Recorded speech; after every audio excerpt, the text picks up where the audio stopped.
I'd driven 4 hours through the Great Basin on a Tuesday because Clyde Salinas called me 3 times in 2 weeks, and the third call didn't sound like him anymore. That's the short version. The longer version is that I've been doing this work for 11 years through the Nevada Department of Wildlife, which is a title that sounds more official than it is. What it actually means is that I drive out to wherever someone's reporting something that doesn't fit. I look at what's there, and I write a report. Most of the time it's coyotes. Sometimes it's weather. Sometimes it's a person who's been alone in the desert too long and started seeing things that aren't there. Every now and then, it's something else. Those are the calls I take seriously, and Salinas's third call was one of those. The first call was professional. He was a wildlife biologist stationed at Great Basin National Park, monitoring bat populations in Lehman Caves, and he'd noticed something irregular in the cave system that he thought warranted outside consultation. His words: he was careful, qualified, the way scientists get when they don't want to commit to something they can't prove yet. I took his number and told him to document whatever he was seeing. The second call was less careful.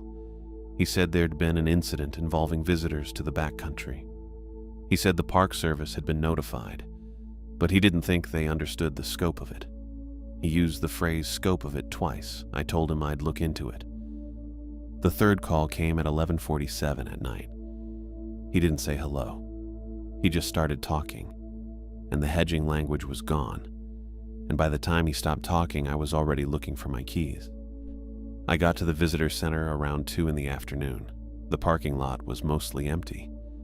A minivan, a couple of dusty sedans, a Park Service truck parked sideways near the building. The kind of quiet that happens in October when the summer crowds are gone and the place is running on skeleton staff. Salinas was waiting outside the main entrance. I recognized him from the department photo on his research profile, but just barely. The photo showed someone who looked like a professor on a field trip. Wire-rimmed glasses, neat hair, the kind of face that looks like it spends a lot of time reading. The person standing on the concrete outside the visitor center looked like that same guy after a month of not sleeping. His hair was unwashed. His fleece pullover was dirty at the cuffs. He'd lost weight he didn't really have to lose, and his cheeks had gone hollow in a way that made his glasses sit differently on his face. "Benny," he said. "Clyde." I shook his hand. His grip was fine, but his hand was cold. 62 degrees out, full sun. That part bugged me a little. I'd brought a thermos of coffee from a gas station in Ely. I offered him some. He shook his head and said he hadn't been able to drink coffee for about a week. Didn't explain why. I didn't push it. We sat at a picnic table around the side of the building, away from the entrance. He put his hands flat on the table and looked at them while he talked. He told me about the spelunkers. 4 of them had entered the backcountry cave system over the past month. Not Lehman Caves proper, which is the mapped and guided section, but the backcountry fissure system up the trail, which is accessible but not maintained and not really advertised. People go up there anyway. Hikers, amateur cavers, the kind of people who see a crack in a hillside and think that sounds interesting. 3 of the 4 hadn't come back out. The one who did come back out had been found sitting on the trail about a quarter mile from the fissure entrance by a day hiker who called it in. He was dehydrated and had lacerations on both hands and couldn't say what had happened to the other 3, couldn't give a timeline, couldn't describe anything clearly.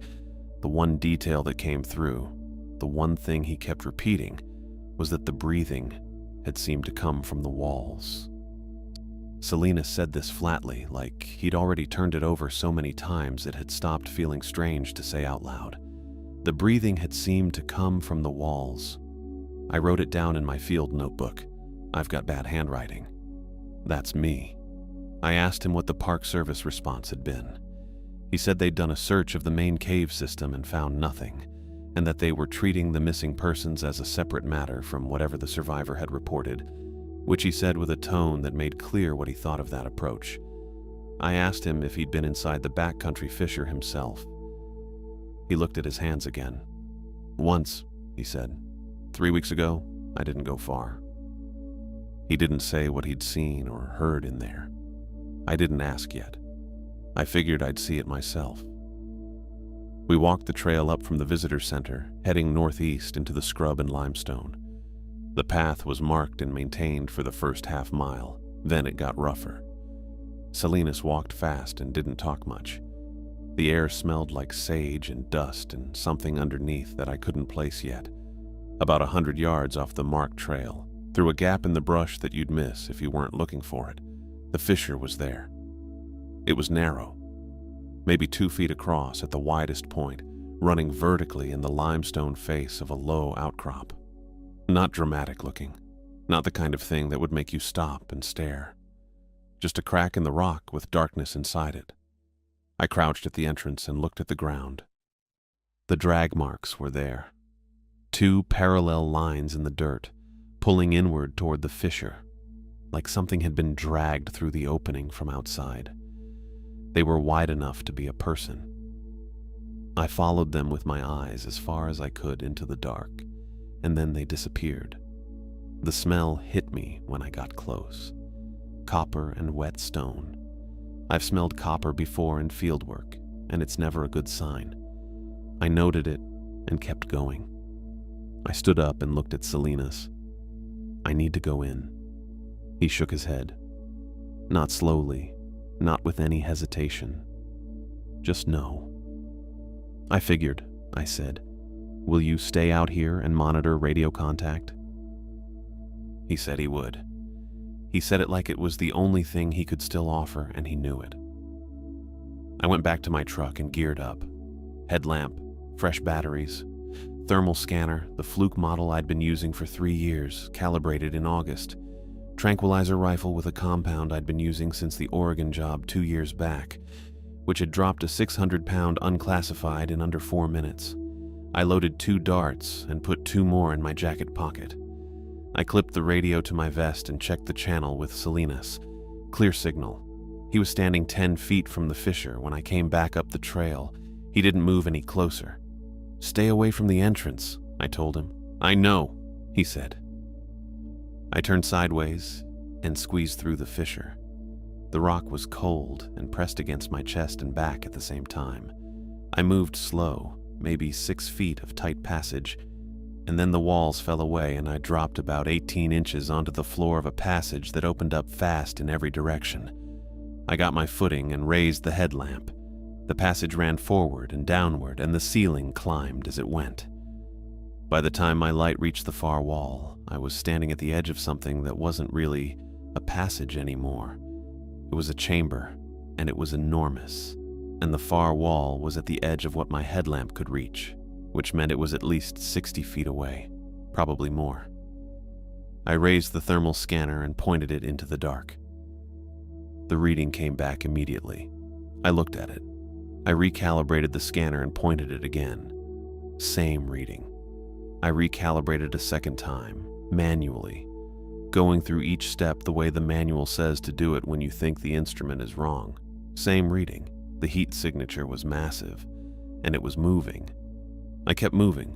The drag marks were clear enough, 2 parallel lines in the silt with occasional scuff marks beside them, like something had been dragged by the arms with the heels trailing. I'd seen marks like that before once in a cave system outside Elko. That time it was a black bear dragging a deer carcass. I'd been relieved about that. I wasn't relieved now. The passage sloped downward at maybe a 10-degree angle and the ceiling kept climbing. I had to watch the floor more than anything else because the silt was loose in places, and there were sections where the limestone had fractured and left low ridges across the path. I caught one with my boot about 40 feet in and went down on one knee, caught myself on my palm. The rock was cold and damp, and I stayed there a second, just listening. Nothing. Just the drip of water somewhere ahead and the sound of my own breathing. I got up and kept going. The chamber I reached maybe 5 minutes later was different from the passage. The passage had walls. This didn't, not really. My headlamp picked up the far side, but the ceiling was just gone, swallowed up in dark above the beam. I tilted my head back and pointed the light straight up and couldn't find it. That kind of space does something to you. Not panic, just a recalibration. Your brain expects rock above your head in a cave, and when it's not there, it takes a second to adjust. I lowered the light and swept it across the floor. 3 people, arranged in a circle, maybe 12 feet across, each one positioned on their side with their hands tucked under their cheeks, like they were sleeping, like someone had laid them down carefully and made sure they were comfortable. I stood there and looked at that for a while. The wounds were there, yeah. I'm not going to describe them in detail because it doesn't help anything, and I've written enough field reports to know what goes in and what doesn't. What I'll say is the wounds were consistent with something large and something that didn't use tools. That part I'd seen before. Not often, but before. The arrangement I hadn't seen before. That was the part that stayed with me. Not the bodies themselves, but the fact that something had put them in a circle and laid each one down like it was tucking them in. I stood there, and my brain kept trying to find an explanation for that and kept not finding one. Animals don't do that. Nothing I'd ever documented did that. Whatever this was, it had a reason for it. I didn't know what the reason was, and I didn't want to spend too long thinking about it in that chamber. I unclipped my radio. Salinas. I kept my voice low. Habit. You there? Static. Then his voice, broken up, coming through in pieces. Something that sounded like, yeah, and then a word I couldn't make out, and then more static. Get on the phone, call the park service, and stay away from the fissure. Don't go near it, you understand? More static. A fragment that might have been copy, or might have been something else entirely. Then nothing. The channel went flat and stayed flat. I tried twice more. Nothing. I figured it was the rock. 100 feet of limestone between me and the surface, probably more. Radio signals don't love that. I'd lost contact in caves before, and it had always been signal loss. Always. So I filed it under signal loss and moved on, because I had 3 bodies in front of me and a thermal reading that still hadn't resolved into anything I recognized, and that was enough to deal with. I was wrong about the radio. I know that now. I didn't know it then.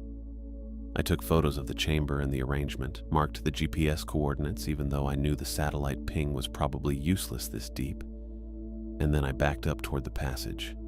I wasn't going to move the bodies. That wasn't my job, and I didn't have the equipment. And also, I didn't want to disturb whatever the arrangement meant until someone smarter than me had looked at it. I was maybe 20 feet back into the passage when the breathing started. It wasn't a sound, exactly. Or it was a sound, but it was also something else. It came from everywhere at once, low and rhythmic, and I felt it in my sternum before I processed it as hearing. Like standing next to a subwoofer, my chest cavity just picked it up. In, out, slow and steady, and coming from the walls and the floor and the air itself. I pulled out the thermal scanner and pointed it back toward the chamber. The signature had moved. It was close. Close enough that the reading was almost off the top of the scale. I ran. I'm not going to dress that up. There was no tactical retreat, no measured withdrawal. I turned around and I ran back up the passage the way I'd come, headlamp bouncing, boots hitting the limestone ridges I'd been careful about on the way in. I caught one and stumbled and caught myself on the wall and kept going. The breathing stayed with me the whole time. That same low rhythm, and it wasn't getting faster or louder, but it was getting closer. I could feel it getting closer, even when I couldn't hear a difference. My headlamp caught it the first time when I looked back over my shoulder. It was at the edge of the beam, maybe 40 feet back, tall, too tall. The passage ceiling was about 9 feet at that point, and it wasn't walking. It was moving along the wall, one hand on the ceiling, body pressed sideways against the rock like the rock was a floor for it. The skin caught the light and threw it back, wet and gray and pale, and the proportions were wrong in a way that I can describe clinically. but can't really explain. Too long in the limbs, too narrow through the middle, like someone had taken a rough human shape and stretched it in two directions at once. It wasn't running either. It was just moving, and it was faster than it looked. I turned back around and ran harder. The second time I saw it was maybe 20 feet back, same wall and ceiling movement, and I stopped looking after that because looking wasn't helping me. I had the tranq rifle up in my right hand and I fired blind behind me without stopping. Just pointed it back into the dark and pulled the trigger. I heard the dart hit something. Solid impact, a flat thunk, and then the breathing stuttered. One missed beat. Two. Then it came back, slower. I didn't stop. The fissure was ahead. I could see the narrowing of the passage walls in my headlamp, and I hit it at speed and turned sideways and pushed through, chest and back scraping the rock on both sides, and I didn't care. I came out the other end fast, and my footing went, and I went down hard on the hillside, hands and knees on the gravel and dry grass, headlamp pointed at the dirt. I stayed there for a second, just breathing. The night air hit me and it was cold and it smelled like sage and dust and nothing else. I stayed on my hands and knees and listened. No breathing from the fissure, no sound at all except wind moving through the scrub somewhere below. I got up. Salinas was gone. I swept the headlamp left, then right, then back left again, like that was going to change anything. The hillside was empty. Dry scrub, loose gravel, the dark outline of the trail cutting down through the brush toward the parking area. No Salinas, just the night and the wind and the smell of sage. His equipment bag was sitting open about 20 feet from the fissure, the kind of open where things had spilled out of it. A water bottle on its side, a folded topo map, one of those small orange emergency whistles that nobody ever uses. Everything just scattered on the ground like he'd dropped the whole thing mid-step. His radio was next to it, smashed. Not dropped and cracked, not scuffed from a fall, smashed. The casing was split open and the battery pack was separate from the body, and there was a clear boot-shaped impression in the dirt next to it, except it wasn't from a boot. It was from something that had pressed down on the radio deliberately. The shape was wrong for a boot. Too narrow at the back, too wide across the middle. I stood there with the empty tranq rifle and looked at all of it. I'm not great at the part where I have to accept that a thing happened. I can work the evidence fine. I've been doing that for 11 years, but there's always this moment where the evidence says one thing and my brain is still running about 4 steps behind it, still filing through alternative explanations, still trying to find the version where the answer is something boring. Coyote, weather, guy who wandered off to use the bathroom. The drag marks ended that. I dropped the beam to the dirt between the equipment bag and the fissure, and there they were, 2 parallel furrows in the gravel, maybe 18 inches apart, consistent with heels dragging. They started about 6 feet from where the bag had dropped, and they ran straight to the fissure entrance and disappeared into the gap in the rock. I followed them with the light all the way to the edge, and then I stopped. The creature had another way out. That was the only explanation. While I'd been underground following drag marks and running for my life, it had come out somewhere else, come around, and taken Salinas from the hillside. And then it had gone back in the same way it came out, through some passage nobody had mapped. And now Salinas was somewhere inside Lehman Caves, with a thing that had already killed 3 people and arranged the bodies in a circle. That part took me a minute to fully sit with. I didn't go back to the fissure. I want to be clear about that. I stood there and I thought about it for maybe 15 seconds, and then I decided no, because I had an empty tranq rifle and a thermal scanner, and whatever the dart had hit in there, it hadn't gone down. It had slowed for 2 seconds and then kept coming. I had no way to know if a second dart would do anything different. I had no backup. I had no radio contact. Going back in alone with no working equipment and no communication was just a way to end up in the chamber with the other 3. I pulled out my phone. The signal was weak, 1 bar, flickering between 1 and nothing. I moved uphill about 30 feet until it steadied at 2 bars, and I called the Park Service dispatch number I had stored from the initial briefing with Salinas. It rang 4 times. Someone picked up. I kept it short. 3 bodies in a backcountry chamber off the main cave system, accessed through an unmapped fissure approximately 100 yards north-northeast of the marked trail. 1 missing adult male, Clyde Salinas, wildlife biologist. Last confirmed location the hillside outside the fissure. Evidence of a large, unclassified animal in the system. I gave them my name, my credentials with the Nevada Department of Wildlife, my cell number, and the GPS coordinates I'd logged on the way up. I told them they needed a full recovery team with proper equipment, and that they should not send anyone in without it. The dispatcher asked if I needed medical attention. I said no. She told me to stay on site and that rangers would be dispatched. I said fine, and hung up and stood there for a second with the phone in my hand. Then I walked down to my truck. I sat in the cab with the door open and the dome light on, and I did a slow inventory.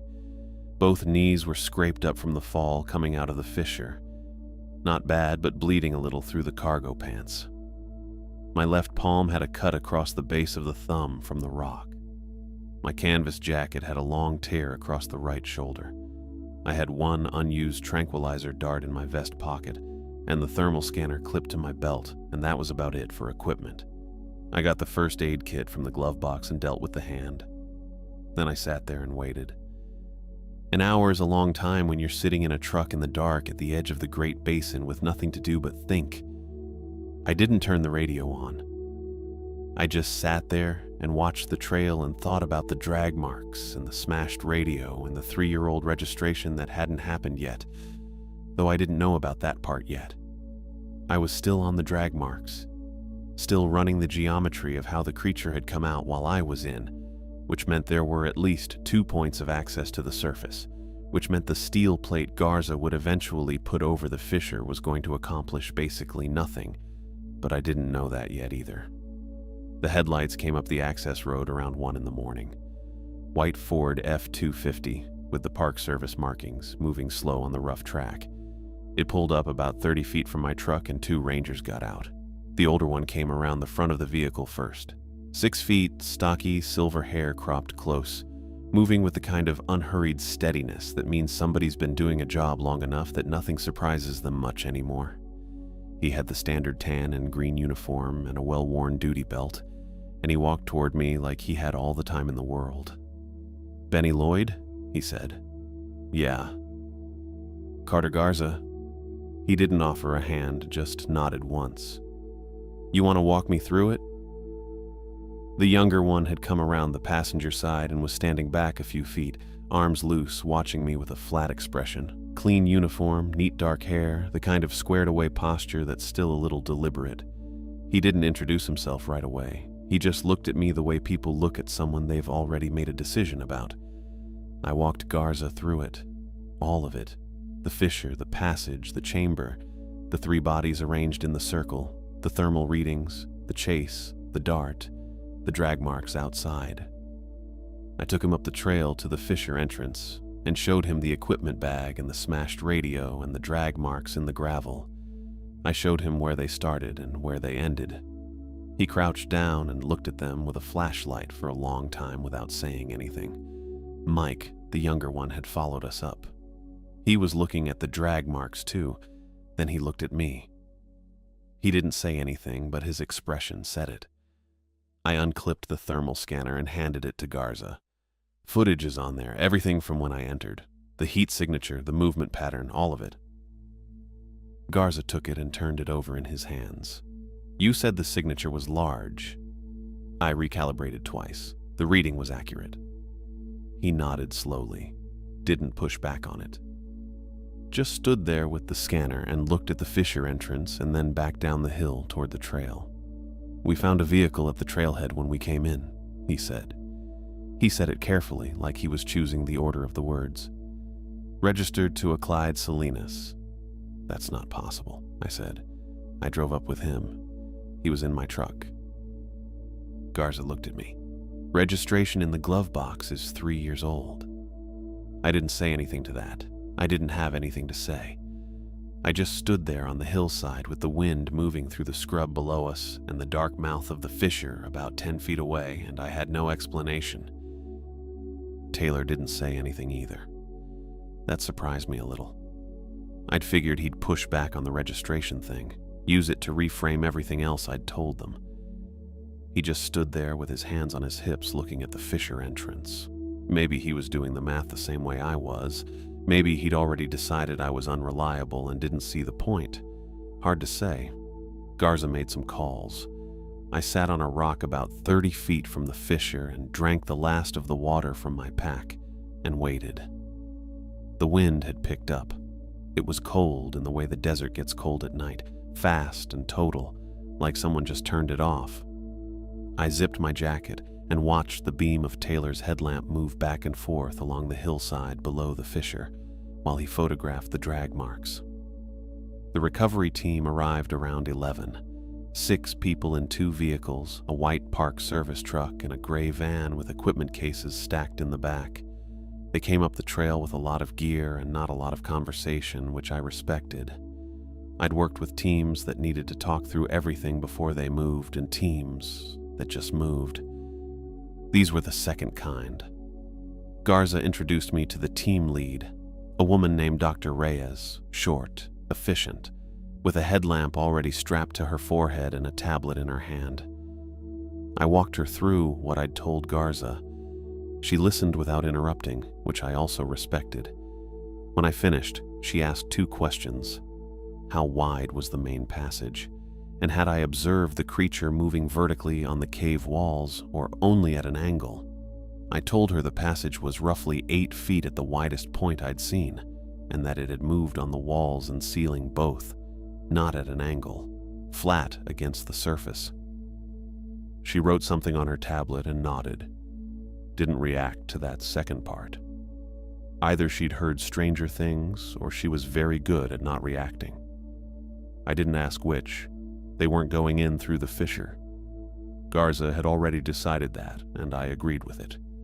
The main entrance to Lehman Caves was a 1/4 mile down the trail, a proper opening with a mapped system behind it. The chamber I'd found was connected.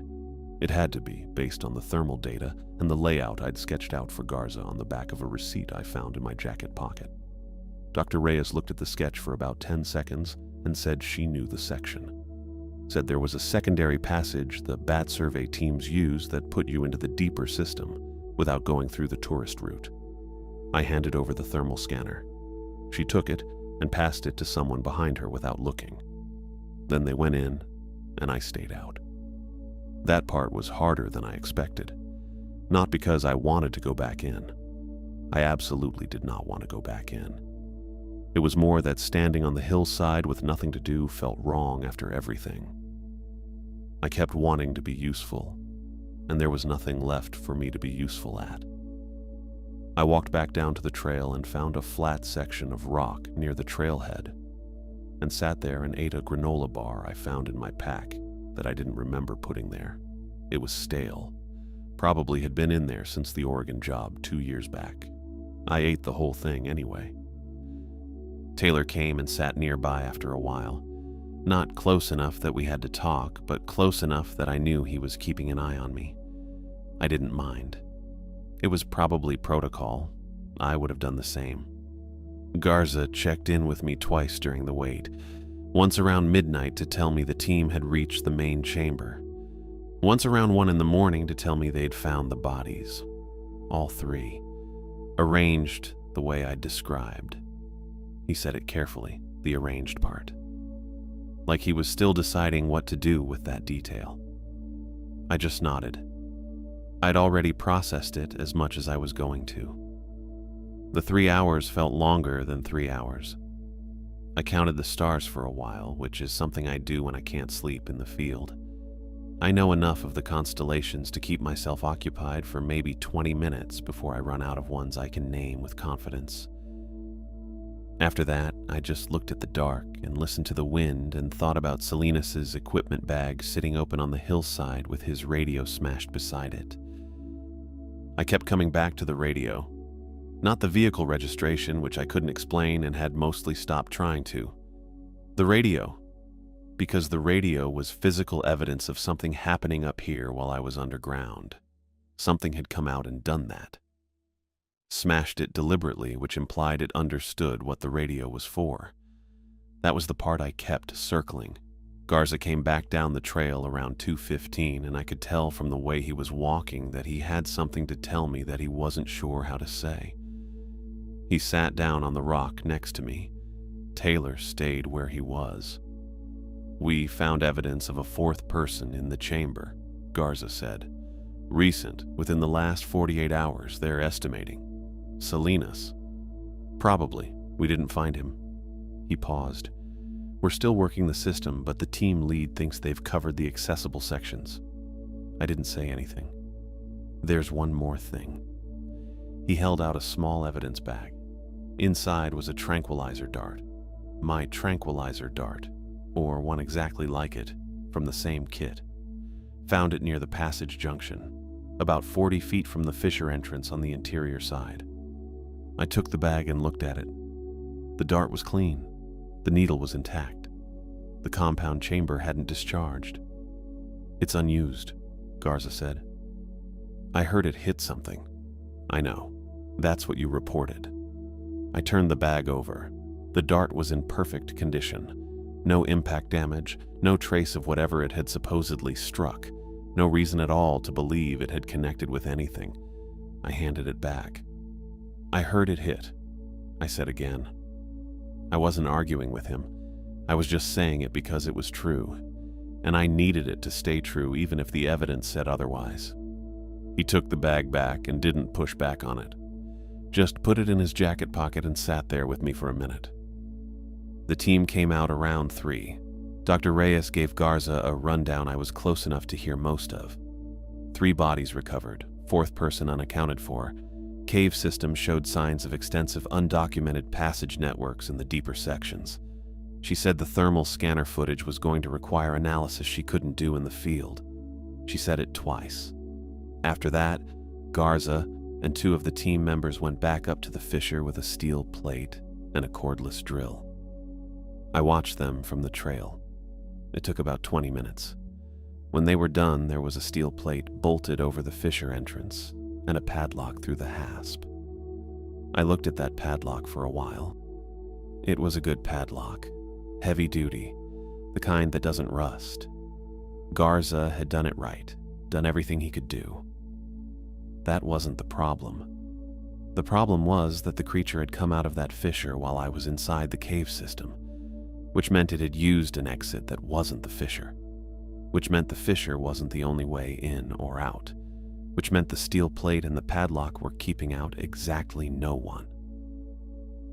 I didn't say that to Garza. He knew. I could tell from the way he looked at the plate after he locked it, that same careful expression he'd had when he told me about the registration. He knew what it was and wasn't. I walked back down to my truck. Taylor was already at the white Ford loading equipment. Garza caught up with me at the trailhead and got my contact information and told me the Park Service would be in touch for a formal statement.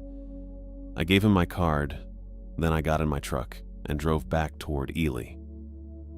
It was about an hour and 40 minutes in the dark on Route 50. No other cars, just the headlights and the flat desert on both sides and the mountains somewhere out there in the black. I had the heat on. I had the radio off. I thought about the dart the whole way. The Ely Motor Inn was on Altman Street, about 3 blocks from the Jailhouse Casino. I'd stayed there maybe a dozen times over the years. They had a mini fridge that hummed loud and a desk lamp with a pull chain and the kind of bedspread that's been washed so many times it's basically tissue paper. I knew the room. That was fine. I got in around midnight, maybe a little after, dropped my gear bag by the door, took off my boots and sat at the desk. I had my laptop open and the Nevada Dow incident report template pulled up before I'd even turned the desk lamp on. I knew the form well enough to fill it out in the dark. I'm not great at writing those, honestly. I always get stuck on the classification fields. The form had a drop-down for creature type. I'd used most of them at some point. Ursid, canid, unknown cervid, unverified primate. There was a catch-all at the bottom that just said, unclassified, and I'd used it twice in 11 years. Once for something in the Ruby Mountains that I never got a clear look at. Once for a track pattern near Winnemucca that didn't match anything in any database I had access to. Tonight made 3. I typed unclassified and moved on. Origin field was next. I put unknown. That one was easy. Behavior classification was where I slowed down. The drop-down options were things like territorial, defensive, opportunistic predation. None of them were quite right. I sat there for a minute with my hand on the trackpad, and then I typed it manually into the notes field instead. Behavior consistent with intelligent predation. I thought about that for a second after I typed it, then left it. The thing about intelligent predation is it implies planning. It implies the creature understood what it was doing and made choices about it. The 3 bodies arranged in a circle implied the same thing. I hadn't put that in the behavior field. I put it in the notes section, which is where I put things I can't classify but also can't leave out. Victims arranged in deliberate radial pattern. No apparent feeding behavior. Arrangement suggests purposeful placement. I stared at that sentence for a while. Then I got to the section on movement and range, which is where I had to write the part that had been sitting in the back of my head since the recovery team told me about the dart. I'd gone into that fissure thinking I was dealing with a large cave-adapted predator. Something that lived in the dark, hunted by sound or heat, stayed underground because that was its habitat. That's the framework I'd brought in with me. That framework was wrong. Whatever this was, it had been in 2 places at the same time, or close enough to the same time that the difference didn't matter. It had been chasing me through the cave system, while simultaneously coming out of another exit and taking Salinas off the hillside. I didn't know if that meant there were 2 of them, or one of them that moved faster than anything I'd clocked in a cave before. I didn't know. I put both possibilities in the report and noted that the scanner footage would need independent analysis because I couldn't be objective about it anymore. That was probably the most honest thing I wrote all night. The dart section was short. I wrote that I'd discharged the tranquilizer rifle once during the pursuit, that I'd heard contact with the surface, and that the dart had been recovered unused near the fissure entrance. I noted that this was inconsistent with my auditory impression at the time of discharge. I noted that I had no explanation for the discrepancy. That was it. 4 sentences. I could have written more, but I didn't know what else to say that wasn't just me speculating, and speculation goes in the notes field, not the incident field, and I'd already used up a lot of the notes field. I finished the report around 1:30, saved it, attached the thermal scanner footage file, and sent it to my supervisor at Dow with a flag for urgent review. Then I printed a hard copy on the little inkjet printer I travel with because the Dow requires a physical copy for anything involving a fatality. The printer was slow and the ink was getting low and the pages came out a little streaky. I stacked them and set the report on the desk next to the lamp. Then I lay down on the bed without taking off my jacket. The air conditioning unit was under the window, and it ran in cycles. Loud, then quiet, then loud again. The room smelled like industrial cleaner and a little like cigarettes, even though the sign on the door said no smoking. The bedspread was exactly as thin as I remembered. I stared at the ceiling. I kept coming back to the registration. 3 years old, Garza had said. The registration in Salinas' glove box was 3 years old. I'd driven up to the park with Salinas that morning. I'd sat in his truck. It was a gray Tacoma with a cracked dashboard mount for his phone and a field guide to Nevada mammals wedged between the seats. I'd seen it. I'd been in it. The registration being 3 years old didn't mean anything by itself. People let registrations lapse. But Garza had said it like it meant something, and I'd been too rattled to ask him what. I didn't have an explanation for it. I kept trying to build one and kept running out of road. The smashed radio was easier to sit with because at least I understood what it meant. The creature had been there. It had found Salinas' equipment, and it had dealt with the radio specifically, which was the one thing that could have brought help faster. That implied it understood what the radio was for. which looped back to intelligent predation and the circle of bodies and the whole thing I was trying not to think about too directly. The breathing, that was the other thing. It had come from everywhere at once, not directional, not localized. I'd worked enough cave acoustics to know sound moves weird underground, bounces off limestone, doubles back on itself.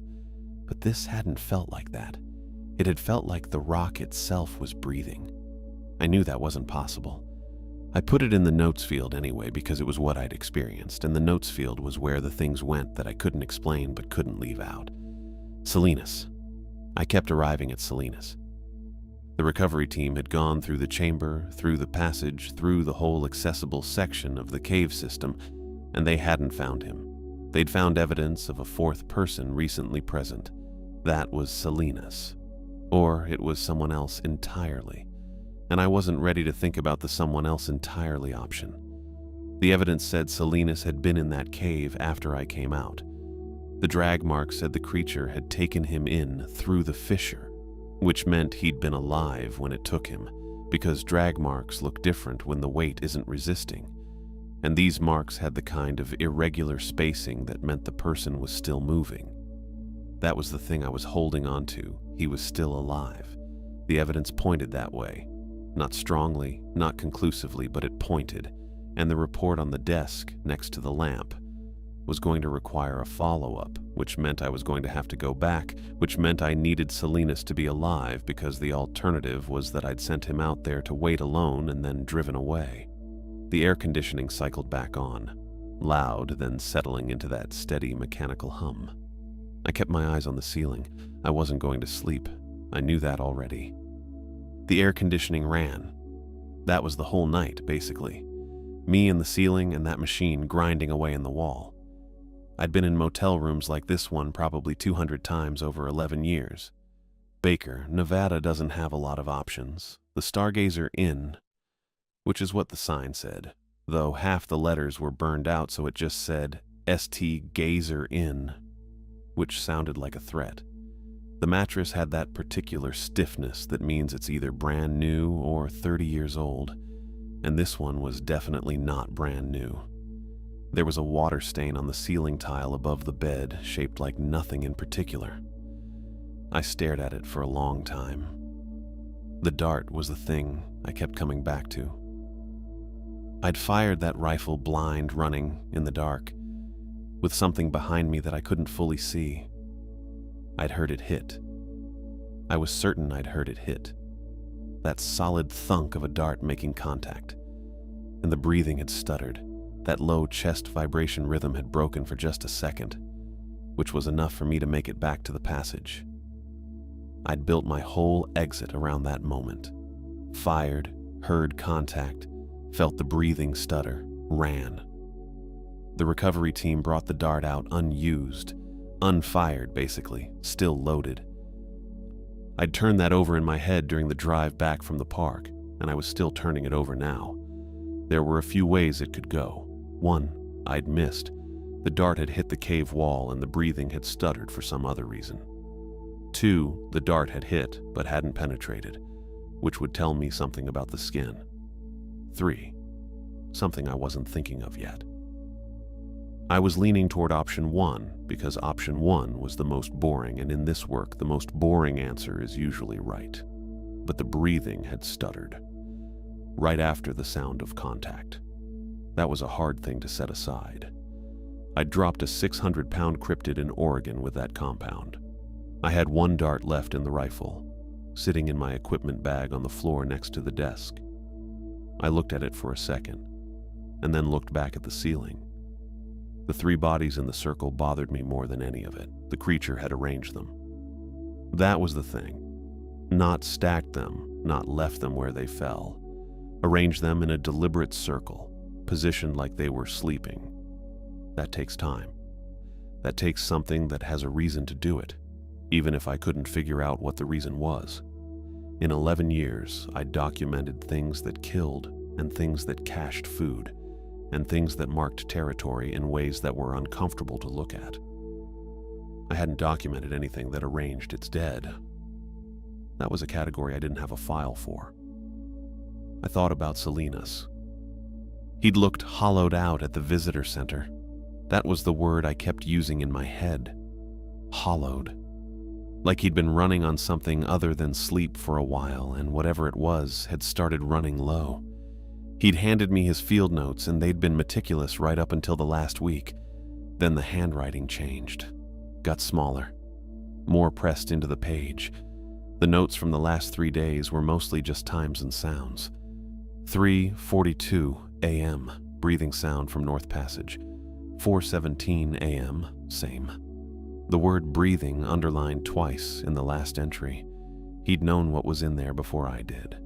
He just hadn't been able to say it in a way that made sense until he was standing in front of it. The vehicle registration was the part I couldn't work with. I'd driven up with Salinas. I'd picked him up at the visitor center. He'd gotten in my truck on the passenger side. He'd directed me up the trail access road. We talked about the bat population study he'd been running, which was the official reason he was stationed here. He'd mentioned a colony of Townsend's big-eared bats in the upper passage that he was pretty sure hadn't been documented in that section before. That detail was specific enough that I wrote it in my notes because it was the kind of thing you write down. He'd been in my truck. He'd been real. And then Garza had walked me to the trailhead and shown me a vehicle registered 3 years ago parked right there. Salinas' name on the registration. Salinas' field equipment in the back seat. I didn't have an explanation for that. I'd written in my report that the registration discrepancy required follow-up. That was the professional way to say I have no idea what that means, and it's going to bother me indefinitely. The follow-up was the thing, though. The report on the desk was finished, printed out, signed, ready to go into the system in the morning. Classified as unclassified, origin unknown, behavior consistent with intelligent predation. I'd added a note at the bottom recommending continued monitoring of all access points to the Lehman system, including unmapped secondary exits, and I'd flagged it for the follow-up protocol, which in practical terms meant I was going back. I'd known that since I walked out of the fissure onto the hillside and found Salinas' equipment bag sitting open in the dirt. The steel plate and padlock they'd put over the fissure entrance was fine. It was the right move for public safety. But the creature had come out through a different exit while I was inside chasing its heat signature, and nobody had mapped that exit, and until somebody did, the plate and padlock were just a way of making the paperwork look cleaner. I'd noted that too. Garza had nodded when I said it out loud. Taylor had looked at his boots. I wasn't angry at Taylor. Skepticism is a reasonable response to what I'd described. I'd probably have been skeptical too if I hadn't been the one running through the dark with my headlamp catching that thing twice on the cave walls. Twice was enough.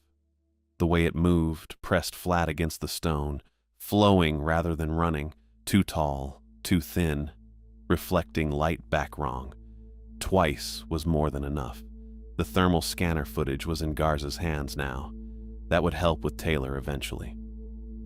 I put my arm over my eyes because the lamp on the desk was still on and I didn't feel like getting up to turn it off. The air conditioning ran.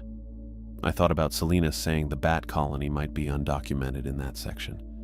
I thought about his handwriting getting smaller in the last 3 days of his field notes.